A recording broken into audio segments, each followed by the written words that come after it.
Hello students, जैसे कि हमने जनसंख्या पाठ की शुरुआत की थी और जनसंख्या में हमने देखा कि किस तरह से जनसंख्या वृद्धि होती है, जिसमें हमने जन्म दर, मृत्यु दर, जीवन प्रत्याशा और प्रवासन के बारे में अध्ययन किया।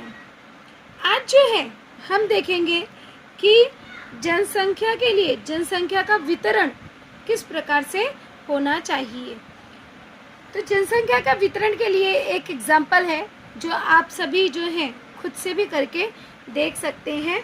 जैसे कि यहाँ पर यह आकृति दी गई है और इसमें अगर आप देखते हो तो दो आकृति दिख रही है। एक आप देख रहे हो कि यहाँ पे आयताकार बनाया गया है जहाँ पे जगह जो है वह अधिक है, और एक स्थान है जो कि वर्गाकार बनाया गया है, एक वर्ग की निर्मित की गई है चौकोन की, और यह जो है छोटा है, अर्थात एक चौकोन बड़ा और एक चौकोन छोटा बनाया गया है। एग्जाम्पल के लिए, उदाहरण के लिए आप कोई भी एक बीज ले सकते हो, चाहे सेम का, सोयाबीन का, कोई भी एक बीज आप लीजिए।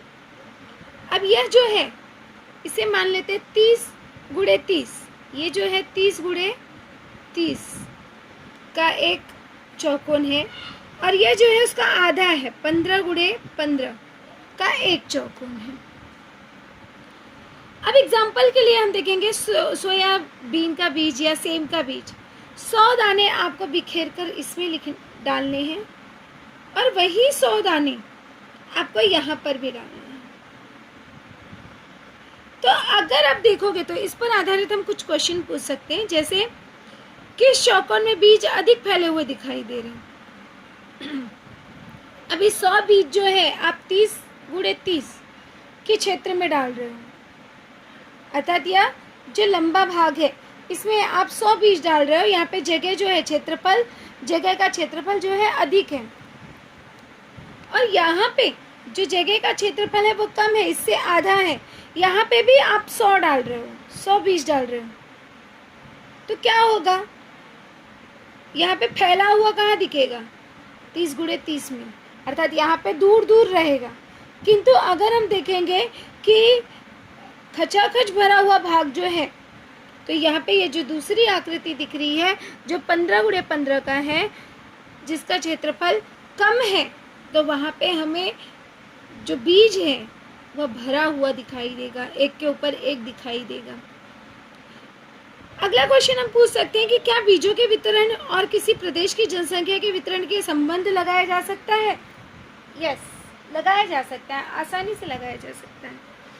इसका तात्पर्य यह हुआ कि जब जनसंख्या जो है, जनसंख्या है और क्षेत्रफल भी अधिक है, तो यहाँ पे बिखरी जनसंख्या हो, किंतु जनसंख्या जो है वो है और यहाँ पे क्षेत्रफल जो है कम है, तो यहाँ पे जो जनसंख्या है वो घनी बस्ती जैसी दिखाई देगी। तो इन बीजों का वितरण अधिक फैला हुआ दिखाई देने के लिए हमें क्या करना होगा? उसके लिए जरूरी है कि इसका नियोजन करना होगा। उसके लिए नियोजन है, जैसे अभी ये जो है, ये जो भाग हमें दिखाई दे रहा था कम था, तो यहाँ पे 50 ही बीज अगर हम फैलाते तो ये बिखरी हुई दिखाई देती। किंतु हमने क्या किया, 100 बीज यहाँ पे भी डाले और 100 बीज यहाँ पे भी डाले, जिसका परिणाम क्या हुआ कि यह भाग जो है वह घना हुआ दिखाई देने लगा और यह भाग जो है वह बिखरा हुआ दिखाई देने लगा। तो इसी प्रकार से हम जनसंख्या वितरण के बारे में अध्ययन करेंगे कि किस तरह की जनसंख्या वितरण होनी चाहिए और उसके लिए हमें क्या नियोजन करना चाहिए। तो ध्यान रखिएगा, जनसंख्या का वितरण, जैसे कि हमने एग्जाम्पल के लिए सेम के बीज को देखा, हमने देखा कि सेम के बीज दो अलग अलग विस्तार वाले क्षेत्रों में भिन्न प्रकार से बिखेरे हुए थे। आपने देखा कि एक जो है 30 गुणे 30 का था और एक हमारा 15 गुणे 15 का था, तो यहाँ पर अलग अलग उसका क्षेत्रफल था। बड़े क्षेत्र में वितरण कम घना था, तो वहीं कम क्षेत्र वाले चौकोर में वितरण जो है वह घना हुआ दिखाई दे रहा था। तो इससे हमें क्या समझ में आता है कि जनसंख्या के वितरण से हमें यह समझ में आता है कि किसी प्रदेश की जनसंख्या किस प्रकार बिखरी हुई है। अर्थात जब क्षेत्रफल अधिक होगा तो जनसंख्या, अगर जनसंख्या सीमित है और भूमि अधिक है तो वहाँ पे जनसंख्या जो है वह बिखरी हुई प्रकार की दिखाई देती है। प्रदेश में भी उसी तरह से है कि प्रदेश में कहीं पर्वतीय क्षेत्र होता है तो कहीं समतल मैदान। भौगोलिक परिस्थितियां भिन्न भिन्न होती हैं। कुछ क्षेत्र में संसाधन से संपन्न होते हैं तो कुछ प्रदेशों में संसाधन जो है वह सीमित होते हैं। इन परिस्थितियों का जनसंख्या वितरण पर प्रभाव पड़ता है। तो यहाँ पे हमारा क्वेश्चन बनता है कि जनसंख्या वितरण पर किसका प्रभाव दिखाई देता है। तो जनसंख्या वितरण पर भौगोलिक परिस्थितियों का, संसाधन की उपलब्धता का, इन सभी का परिणाम हमें दिखाई देता है। कहीं पर अधिक संसाधन उपलब्ध होते हैं तो वहाँ पे जनसंख्या भी कैसी होगी, अधिक होगी। जहाँ संसाधन नहीं उपलब्ध होंगे वहाँ पे जनसंख्या भी किस प्रकार की होगी, कम होगी।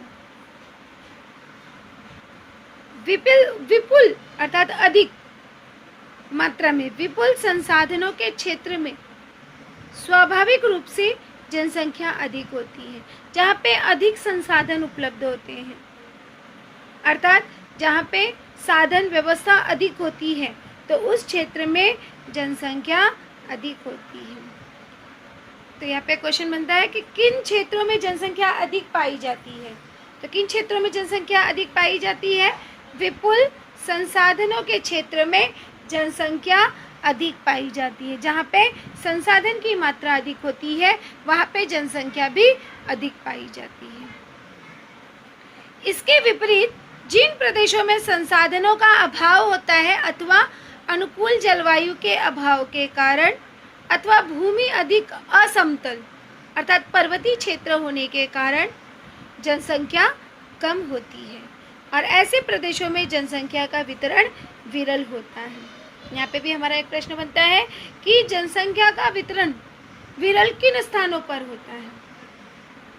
तो किन स्थानों पर होता है, जिन प्रदेशों में संसाधनों का अभाव होता है अथवा वहाँ पे जलवायु जो है वह अनुकूल पाई जाती है या भूमि अधिक असमतल होती है तो ऐसी जगह पे जनसंख्या कम पाई जाती है। अब उदाहरण के लिए एक उदाहरण आप और करके खुद से देख सकते हैं।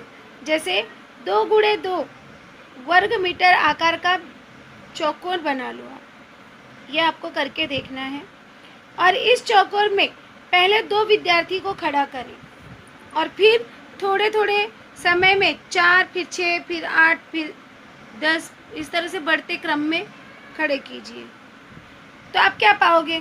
तो अगर हम इमेजिन करके भी देख सकते हैं, क्या तुम दिए गए क्षेत्र में आसानी से घूम सकते हो। जब 2 बच्चे खड़े होंगे तो आसानी से घूम सकते हैं, किंतु अगर उसमें 4 खड़े हुए तो थोड़ा सा एडजस्ट करके घूमेंगे। किंतु अगर वहीं पे 4 के बदले 8 हो गए तो क्या होगा, कोई भी घूम नहीं सकेगा, राइट। क्या हम और बच्चे इस चौकोर में खड़े कर सकते हैं। क्या वहाँ पे अगर 8 आप बैठ गए तो क्या और लोग भी आ सकते हैं। क्या संभव है, नहीं संभव है, क्योंकि अब एक के ऊपर एक तो रहेंगे नहीं, तो इसलिए यह संभव नहीं है। तो ये इसी को हम कहते हैं कि जनसंख्या का वितरण, जो कि हमें कहीं पर कम दिखाई देता है, कहीं पर अधिक दिखाई देता है। अब हम देखते हैं कि जनसंख्या के वितरण पर परिणाम करने वाले कारक कौन से हैं, घटक कौन से हैं। तो सबसे पहले जनसंख्या के वितरण पर परिणाम करने वाले कारक को 4 भागों में बांटा गया है। पहला भाग है प्राकृतिक कारक, दूसरा भाग है आर्थिक कारक और तीसरा भाग है राजनीतिक कारक, चौथा भाग है सामाजिक कारक। तो इस तरह से इसे प्राकृतिक, आर्थिक, राजनीतिक और सामाजिक जनसंख्या के वितरण को प्रभाव करने वाले ये 4 कारक को 4 भागों में विभाजित किया गया है, जिसमें से अब पहला कारक है प्राकृतिक का। प्राकृतिक कारक स्थिति, कहाँ पर कोई जगह है, प्राकृतिक संरचना किस तरह की है, जलवायु कैसी है, मृदा अर्थात मिट्टी किस प्रकार की है। अगर उपजाऊ मिट्टी होगी तो जाहिर सी बात है कि वहाँ पे जनसंख्या अधिक होगी। खनिज संसाधन कौन से उपलब्ध हों। अगर खनिज संसाधन अधिक उपलब्ध होंगे तो वहाँ पर जनसंख्या अधिक होगी। तो इस तरह से ये सब जो है प्राकृतिक कारक हैं। तो यहाँ पे क्वेश्चन हमारा बनता है कि जनसंख्या वितरण के परिणाम करने वाले प्राकृतिक कारक कौन से हैं। तो कौन कौन से हैं? स्थिति, प्राकृतिक संरचना, जलवायु, मृदा और खनिज संपदा। दूसरा जो है हमारा है आर्थिक कारक। आर्थिक कारक, अब आर्थिक कारक कौन से हैं? कृषि, जहाँ से पैसे कमा सकते हैं, उसके प्रमुख घटक कौन से हैं? तो पहला है कृषि, उद्योग, नगरीकरण, यातायात और बाजार। ये सब जो है आर्थिक कारक के प्रमुख हैं जो कि जनसंख्या के वितरण पर परिणाम करते हैं। राजनीतिक कारक, राजनीतिक कारक में समावेश होता है युद्ध, राजनीतिक अस्थिरता, सरकारी नीतियाँ। ये सभी जो है राजनीतिक कारक हैं जो कि जनसंख्या के वितरण पर परिणाम करने वाले कारक हैं। अगला हमारा है सामाजिक कारक। सामाजिक कारक जो है यह भी जनसंख्या वितरण पर के परिणाम को प्रभावित करते हैं, जैसे वंश, धर्म, भाषा, रूढ़ी एवं परंपराएं। ये सभी जो है सामाजिक कारक है जो कि जनसंख्या के वितरण को कम अधिक करने पर परिणाम डालते हैं।